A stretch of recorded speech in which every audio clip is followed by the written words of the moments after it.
as quantum jumping. So this concept we have to understand. So during this workshop, we'll make an attempt to understand this concept very well and apply this concept in our day-to-day life. So, why are we healthy? Why are we falling sick? What do you think is causing sickness? What is the reason for health? We have to really understand why we are falling sick. I want somebody in the group to tell why we are falling sick. If we take right tea, we will not fall sick at all. But if we are taking a bad tea, we will fall sick. So what is this tea? Why our bodies are falling sick? I want somebody to take a guess. Please, fast.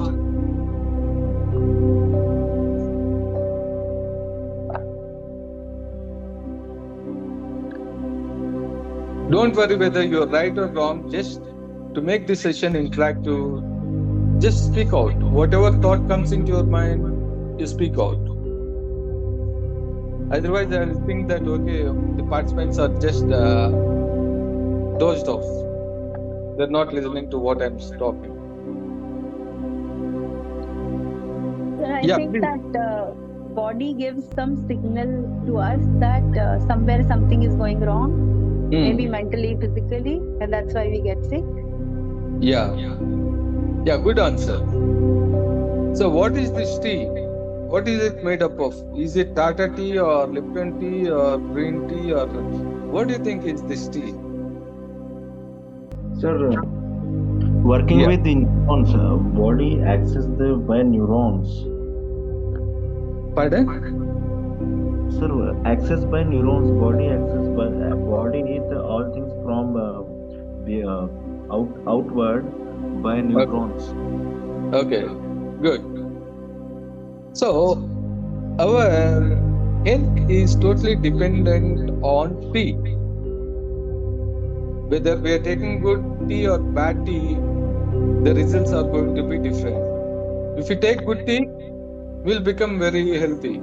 If we take bad tea, we'll become ill health, sick. So now we should understand what is this tea. It's not green tea that people are guessing. It is not herbal tea that people are guessing, but it is. T stands for thoughts. E stands for emotional feelings, and A stands for actions.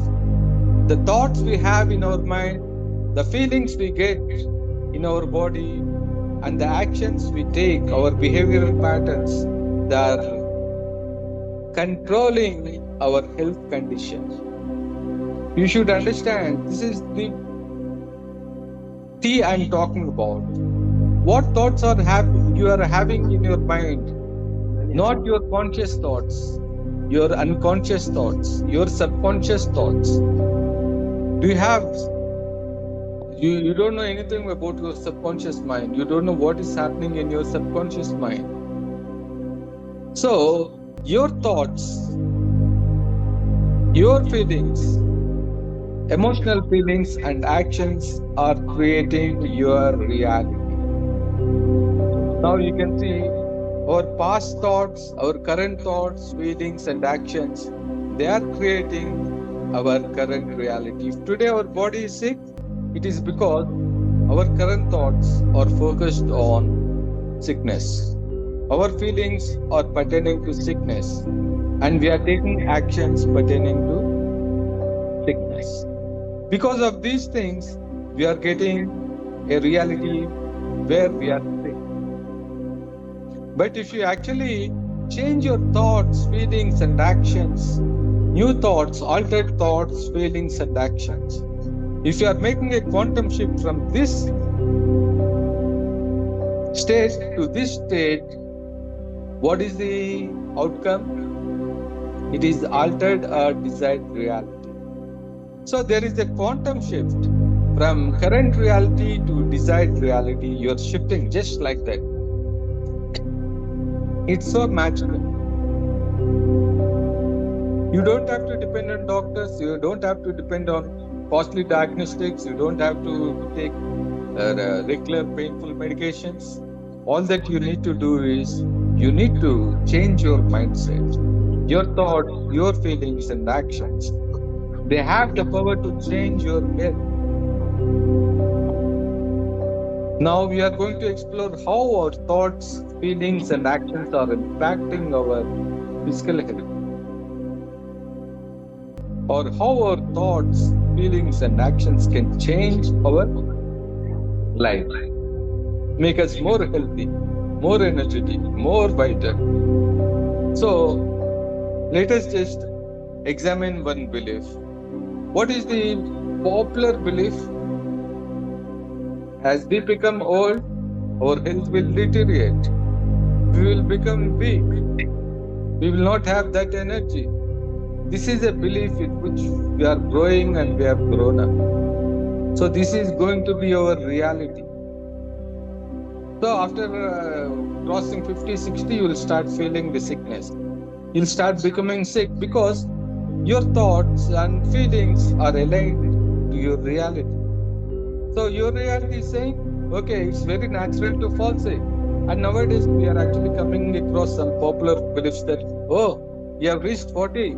You're working in some IT company, so that means you will definitely get sugar. You will definitely get BP. You will get this one, that one. So we are programming our brain with undesired things. And the social media is full of these stories. They'll say that, okay, you're having this problem, you'll have this problem. And we are actually believing these things, and these beliefs are actually changing our reality. So in order to actually heal your body, first you need to heal your thoughts, your beliefs and your actions. Only then you will be able to change your reality. Here you don't have to depend on medicines. If you take a good medicine and you say that, okay, using this medicine, I'm going to heal my body, definitely the medicine will help. But if you take a pill and say that this is a humbug, this is not going to heal me, even if it is a very potent drug, it will say, okay, it will have very minimal impact on your, because your belief is something which is making or breaking your entire life. If you believe in something, it will make. If it doesn't believe, it doesn't make. So belief is like a switch. When you switch on, the light will glow, or the fan will glow, or any appliance will actually start working. But if you switch off, there is no flow of electricity and the appliance, the bulb or the fan doesn't work. Similarly, belief is having this thing. You believe, the healing energy flows. If you don't believe, the healing energy doesn't flow. So that is how your body is becoming sick, when you are not believing, and it is healing itself when you are actually believing that it is healing. So belief is working like a switch. It's not working like a regulator. Regulator is, you can gradually increase, you can gradually decrease. But switch, either switch on or off. It is creating the flow of energy, the flow of electricity, whatever it is, the flow of pranic energy into your body, and it is healing. So another thing inside the mind. So one person, he thinks that I am poor, I can't afford, I'm not lucky. This belief is creating the outcome, poor man. In reality, he is a poor man because his thoughts, feelings and actions are full of poverty. But the other person is, I'm rich and I can get anything. That is the belief that he is holding in his mind. That is the thought he is holding in his mind. And what he is experiencing outside is a rich man. So what is there inside the mind is coming out of mind and it is becoming our outer reality. So our outer reality is nothing but a projection of our inner reality. Whatever you're feeling is coming out, and it is actually shaping your reality. That is how the reality is created in life. But many people has made us to believe that the planet somewhere in the sky, it is moving this side, that side, and because of that we are getting health, we are getting money, or you're facing challenges, you're facing this thing. That's a stupid concept.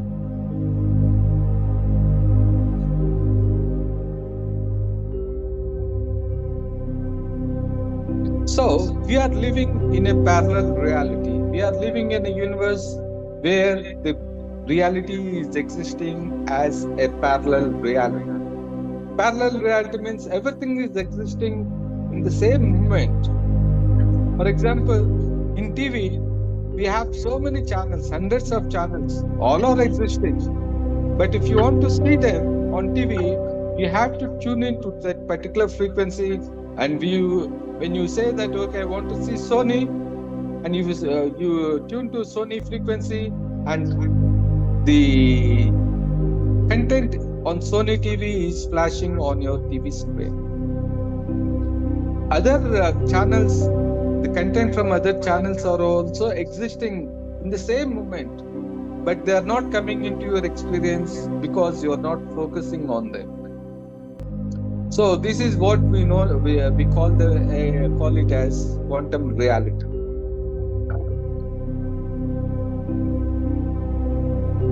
So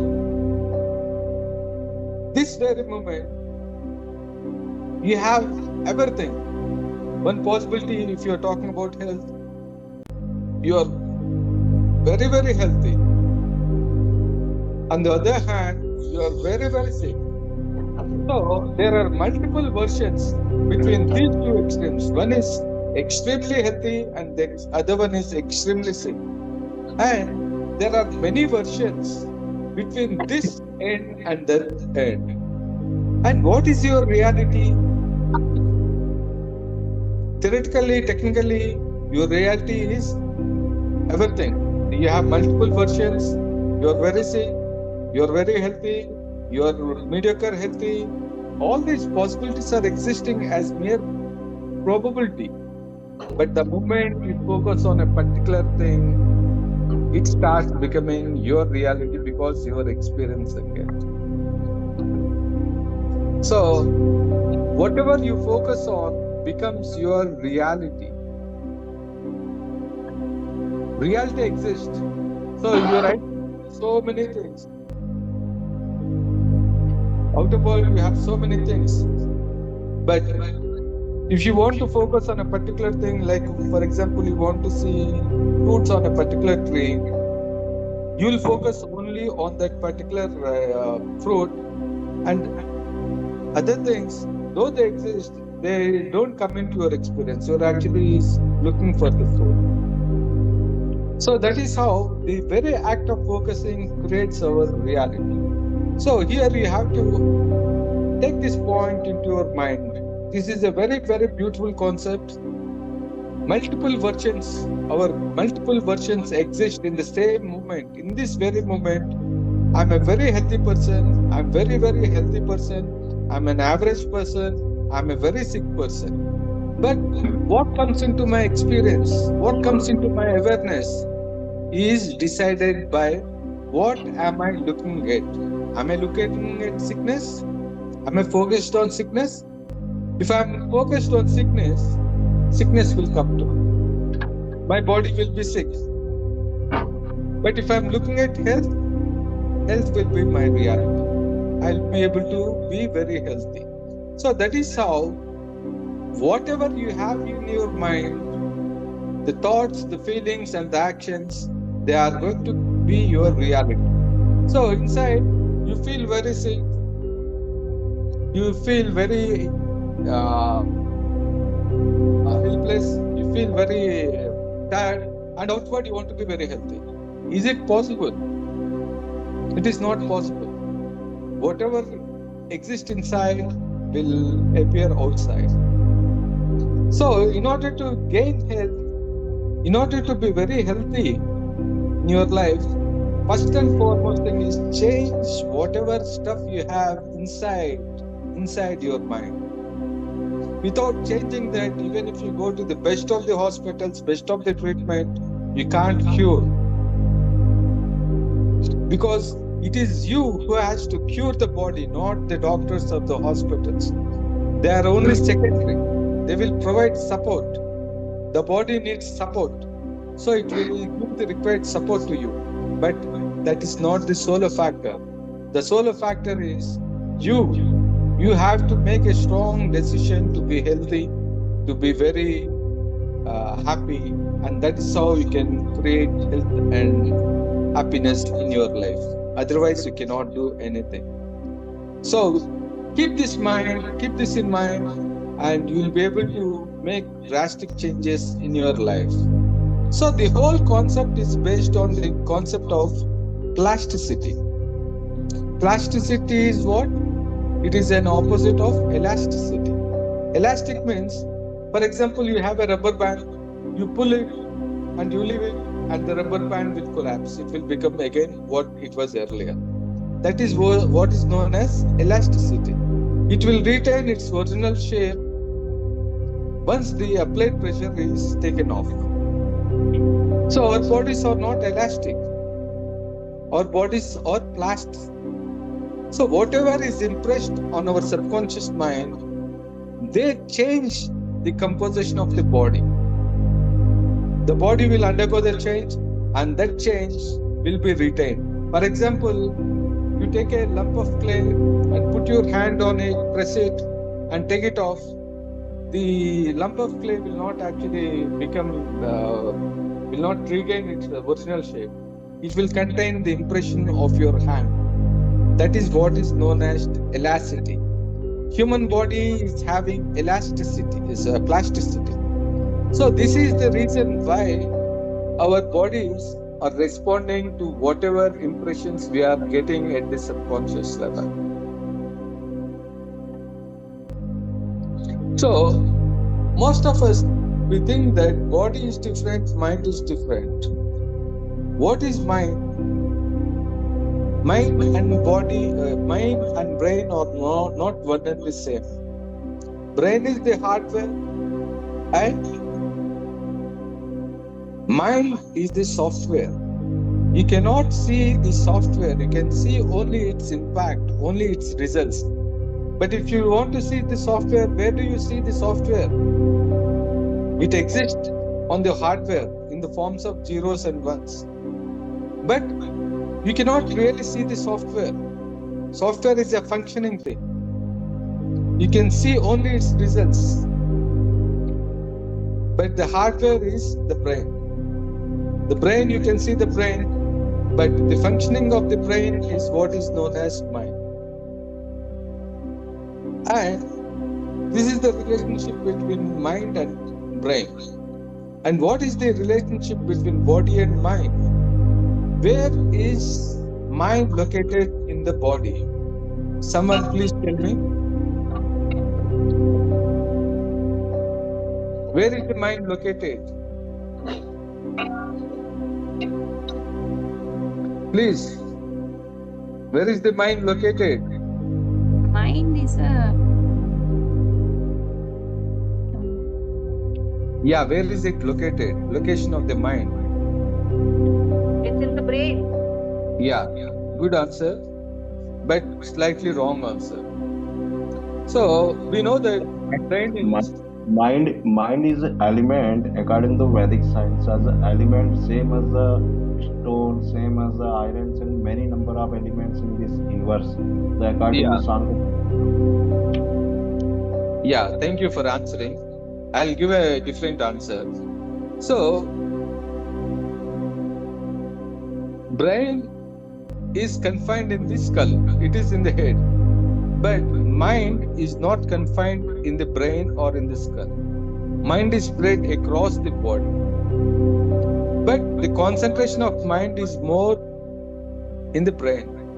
Because if you look at a bulb, where is the light? is it only in the bulb? Light is everywhere around the bulb. So it is spread across the bulb. But it is more concentrated, more focused in the filament because it is the place where it is emerging. Similarly, brain, it has more mind because it is the point of origin, but it is actually spread all across the body. So we can say that body is a frozen mind. Means if you freeze the mind, it is body. And mind is nothing but a fluid body. This is the relationship between mind and body. One end of the spectrum, we can say that it is mind. At the other end of the spectrum, we can say that it is body. In reality, both are the same. So whatever is influencing your mind is influencing your body. Whatever the mind is undergoing, the body will also undergo. But the perception is little different. We cannot see the changes because our eye is not capable of actually detecting these subtle changes. So in order to heal the body, heal your mind. Means healing at the mental level can heal your body. You don't have to really work only at the physical body in order to heal your body. So, if the treatment is performed at the mental level, it is automatically reflected at the physical level. This is what is known as the body-mind connection. So, this is an advanced concept which the Western people started acknowledging now. But this concept is very, very old. Entire Ayurveda is based on this concept. Ayurveda doesn't treat mind and body as separate entities. It knows it's a holistic science. It actually treats the person at a holistic level, not at a personal level, at a physical level. But Western medicine, it is not bothered about the mental level. It is only confined to the physical level. If there is a problem, fix at the physical level. For example, if your TV is not working properly, you are not seeing the picture on the TV, then is it sufficient to heal or is it sufficient to repair the screen? Or you have to go deep inside and work at the chip level or work on the circuits to fix it? Screen is only a reflecting point. It's only a reference point. It is getting projected onto it, but doesn't mean that it is originating in the screen itself. The defect in the TV is not at the screen level alone. It might not appear. So, in order to repair the TV, you have to go deep beyond the physical screen, go to the circuits, go to the chip level and fix the problem there. And again, the screen will start working. But if the screen is down because of its lifespan or other activities, that can be replaced, that can be repaired. That's a different thing. So the problem can happen at the screen level. It can also happen beyond the screen level. Similarly, our physical body is only a projected screen. It is appearing in the physical level, but it is not originating. Not all problems, not all illnesses are originating at your physical level. They are originating at a different level and they are getting projected at the physical level. So this is the point that you have to understand. The Western medicine, the so-called modern medicine, is dealing only at the screen level. It is only dealing at the physical level. They are trying to fix the problem at physical level, and then they think that the medicine is very effective. They claim that modern medicine is evidence-based medicine. They say that it is the most effective medicine in the world. But unfortunately, how many people are dying even after taking good treatment? Is the Western medicine able to treat diabetes in the world? Is the Western medicine capable of treating hypertension in this world? Is the Western medicine capable of eliminating cancers? No, they are not able to do it. They said that it is not curable. That's a wrong answer. They're not able to do it. They don't want to say that they are not able to do it, so they say that it is not possible. But other alternative medicines, other alternative techniques, they are holistic, they are actually doing it. But we were totally invaded by the influence of Western world. And we believe, though we have Ayurveda, which is very advanced than allopathy or the modern medicine, we believe that Western medicine is more effective because the results can be seen immediately. So you get a fever, you take paracetamol, the fever will come down, but the underlying infection will continue and it can recur anytime. Is it healing that? So I'm not here to promote Ayurveda or alternative medicine. I'm not here to downgrade allopathy medicine. What I'm trying to convey is, we have a strong belief that only Western medicine is effective. What I mean to say is, it is having its own limitations. Only thing is that all these medical systems are only supportive, they are only secondary to your natural healing system. So what I'm educating now is, let your body heal yourself naturally. Take the support of medical system, whether it is allopathy, whether it is Ayurveda, whether it is homeopathy, whatever you believe, you continue to do it. I'm not saying don't do it. But put your major focus on your natural healing abilities. So this is what I'm preaching. So in our life, three things are very important. We cannot live with any of these without any of these things. And the rest of the things are dependent on either this thing or that thing. So the first is health. Without health, we cannot survive in this world. And the second thing is wealth or money. Without money, we cannot survive in this world. And again, relationship. We cannot survive in this world without proper relationship. They are all very, very important. I call it as a golden triad of life. Means they are tripod. Means if one of the leg is broken or if one of the leg is imbalanced, the whole structure becomes imbalanced. You have lot of health, but you don't have good health, but you have good relationship. Will it be a stable life? You'll be struggling and suffering because you don't have money. And without money, you cannot buy health. And now we know that without health, we cannot have good relationship also. People will run away. Because the moment they see, they think this guy is going to ask me money, and they will run away. The relationships are broken. Like that, even if you have lot of wealth, let us assume a situation that the whole world has perished. You are the only person who has survived in this world. There was a natural calamity. Because of that natural calamity, all people died. And you only survived. And you ended up in a big island which is full of gold, diamonds, precious stones, lot of money. But you don't have food, you don't have another person. What will you do with that money?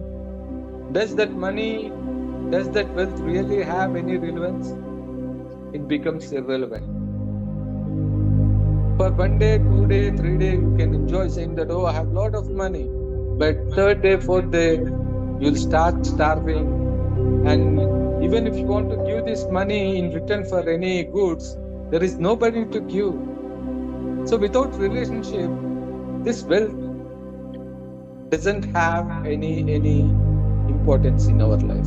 But most of the people, they are chasing wealth. They want to be rich. They want to be rich. They want to be rich. They're spoiling their health. They're spoiling their relationship in the pursuit of wealth.